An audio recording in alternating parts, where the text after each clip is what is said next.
All right, everyone, buckle up because we've got a huge wave of Harry Potter news. We've got Dominic McLaughlin freaking out over Daniel Radcliffe's surprise letter, Radcliffe and Tom Felton reuniting in NYC like it's 2011 all over again, the Phelps twins exposing the Great Hall as the smelliest place in Britain, a brand new LEGO Harry Potter land being built in Germany. And because it's officially the 20th anniversary of Goblet of Fire, we're diving headfirst into your most chaotic, controversial Yule Ball hot takes. Smash that like button early, subscribe, and let's go. So let's start with the kid at the center of the entire reboot. Dominic McLaughlin, the new Harry Potter for HBO's upcoming series. This 11-year-old is living the kind of origin story Hollywood dreams about. But the moment everybody's talking about is that letter. That letter from Daniel Radcliffe. It was insane, he said, during an interview with the BBC show Saturday Mashup Live. My dad tapped me on the train and just gave me this letter. I was going mad, but I had to keep cool. I was on the train. Picture the scene. Dominic is on a train home to Glasgow, doing absolutely nothing magical, just sitting there like a normal kid. His dad taps him and hands him an envelope. He opens it, reads it, gets to the bottom, and there it is. Dan R. You know he wanted to run up and down the carriage screaming. Radcliffe's whole message was basically, I hope you have an even better time than I did. I don't want to hover over you guys, but I'm rooting for you.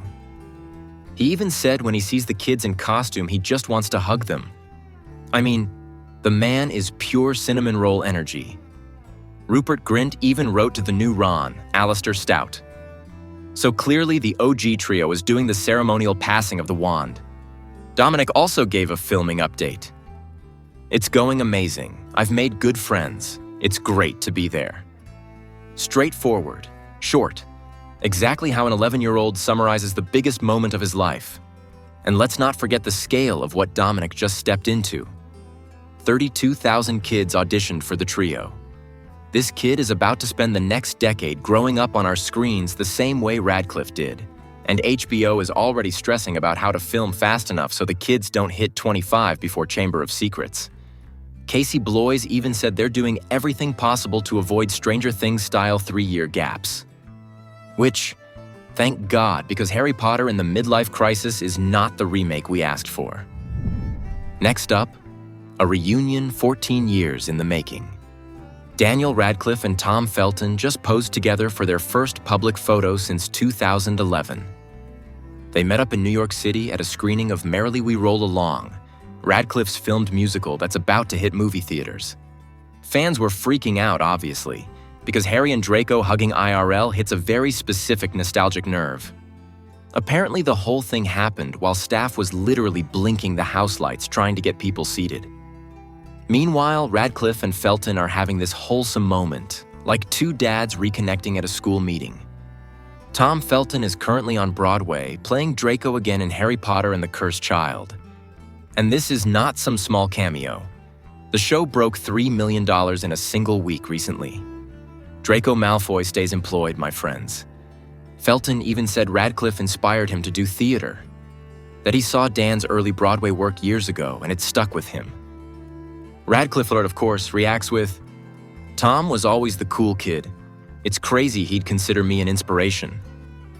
These two are in a perpetual competition to see who can be the nicest man alive. And Radcliffe himself is returning to Broadway next year in Every Brilliant Thing, a one-man show. Which means if you're in NYC next spring, you can basically do a Harry Draco double feature. Someone please vlog that for the culture. This whole reunion also hit harder because their last picture together was at the Deathly Hallows Part 2 premiere, July 2011. We were children. They were children. Now 36 and 38. Help, I am aging. Anyway, if you're into these reunion vibes, leave a comment below telling me which duo you want next. Ron and Hermione? Neville and Luna? And don't forget to subscribe before we move on. And drop a like. Trust me, the next chapter's chaotic. James and Oliver Phelps, the Weasley twins, have been doing press for Season 2 of Harry Potter, Wizards of Baking, their Food Network show, And they dropped a detail so disturbing that it has changed the way I will watch the movies forever. The Great Hall smelled like smelly socks. Not figuratively, literally. Smelly socks, roasted vegetables, sweaty extras, hot lights, oiled food props. All mixed together into an aroma that could take down a troll. Oliver said that even now, when he watches the movies, he can still smell the Great Hall. And I wish he didn't tell us that, because I don't want sensory 4D memories when watching kids eating turkey. The worst offender? The fake feast scenes. They made all the turkeys real so the food would look good. But real means hot meat sitting out for 12 hours under production lights. Combine that with hundreds of people and yeah, I'm impressed nobody fainted. But their memories aren't all sweat and sadness. They also said that when sets weren't in use, they used them as giant playgrounds. Soccer inside the Great Hall, cricket on Privet Drive. Imagine being so casual about being in Hogwarts that you're like, yo, meet me in the Great Hall for 10 aside? They even told the funniest story about the Yule Ball dance lesson scene from Goblet of Fire. Turns out they filmed that in Oxford right after getting back from a music festival. So yes, those composed, perfectly groomed teenagers? Absolutely lying to the camera. They were trying desperately to look like they hadn't stayed up for 48 hours. And still, the twins say the Great Hall feels magical. Just not in a good smell way. If you've ever wondered what Hogwarts smells like, apparently it's a mix of vegetables, warm meat, and socks. You're welcome. Drop a comment below telling me which Hogwarts location you think smelled even worse. I vote for the boys' dormitory. Zero hesitation. Okay, let's get into the big theme park news, because this one's actually massive for fans. Merlin Entertainments and Warner Bros. Discovery have announced the world's first LEGO Harry Potter land, coming to Legoland Deutschland in Germany. This is not just a small area or a one-off attraction. This is a full land, brick-built Hogwarts, iconic characters, adventures, interactive stuff, and even the first ever Harry Potter-themed hotel at any Legoland worldwide. Merlin says it's their largest financial investment ever for an existing park. Warner Bros. Says fans will get to physically step into a LEGO Harry Potter world, the same aesthetic they've been building at home for years. If you've ever built the LEGO Hogwarts castle and thought, man, I wish I could shrink and walk through this, Germany said, bet. This is also the first time Hogwarts is being turned into a full-scale LEGO environment in a real park. And it's not replacing anything. It's a huge expansion. They haven't dropped the ride list yet, but they're promising more details over the next year. Which means 2026 is going to be hype for theme park nerds. And if that's not enough, don't forget. Warner Bros. Is also building a new Wizarding World land in Abu Dhabi. The TV show is coming in 2027. And now a LEGO land. The franchise is literally expanding in every direction at once. Since we're celebrating the 20th anniversary of the Goblet of Fire movie, we have to talk about the Yule Ball. The scene that turned Hogwarts into a teenage soap opera with snowflakes, hormones, and at least 3 fashion crimes. And you guys didn't hold back when dropping your hot takes. Some of these are so spicy McGonagall would have given you detention. Let's start with the wildest opinion of all. Ron was actually the best dressed. Yes, apparently some people looked at Ron's frilly antique lace disaster and said, fashion icon. Look, I get that vintage is trendy, but those robes smelled like they came from an attic filled with doilies and despair. Still, confidence goes a long way. If Ron had owned it instead of acting like a deflated sofa, maybe, he could have pulled it off. But then came the take that went viral. Harry did Ron dirty. Some fans are angry that Harry, literal teenage millionaire, didn't just buy Ron better robes. I get the logic, but we also know Ron was painfully proud and super touchy about money. If Harry had bought him a brand new outfit, Ron would have had a full meltdown and refused to wear it on principle. The man accepted omnioculars only after Harry basically made it a decade-long Christmas IOU. So no, Harry wasn't being cheap. He was dodging drama. Then we get into the great dress debate.